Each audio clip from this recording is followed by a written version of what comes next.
I realized that I wanted to be a professional performer when I was around 5. I was about 3 years old because that's when I started. I started doing it with my mom back in Chandler, Arizona, and that was amazing. So. Ooh, I think I've always known. I've been singing and running around and pretending I was other people ever since I was able to talk. So I think I've always known that I was going to be a performer. Yeah. Oh, as my mom would put it, she first realized when I was in her womb that I was going to be a performer. She said I wouldn't keep still. I was moving a lot, and when I came out, I was bouncing around. So I feel like I've always had a performer spirit. My mother is a musician, and she's a singer, and she's a music teacher as well, and so I always grew up in music. I was planning to be a music teacher, even though she was pushing me towards other professions, and I went to school in Ashland, Oregon to study Shakespeare, and freshman in college, and that's when I really realized that I love to tell stories with my whole body, and not just with music, not just with my voice, and certainly not behind an instrument.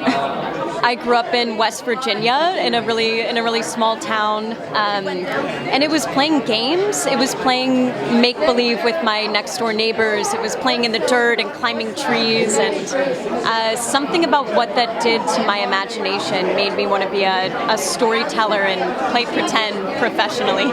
I remember I was obsessed with Kirsten, the American Girl doll, and I had a script of her story and a director's kit, and I would get all of my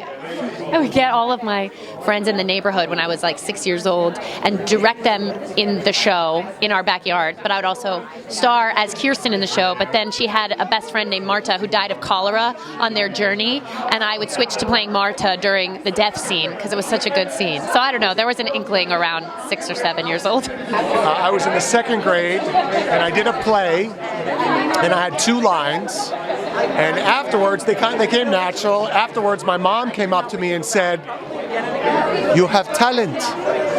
So I joined the drama club, and I was only okay at sports, so I stuck with the drama club, and then I got an acknowledgement in the 6th grade, and then when I was a senior in high school, so I leaned into it because it felt like there was an aptitude, and now I'm here at the Theatre World Award, so I stuck with it.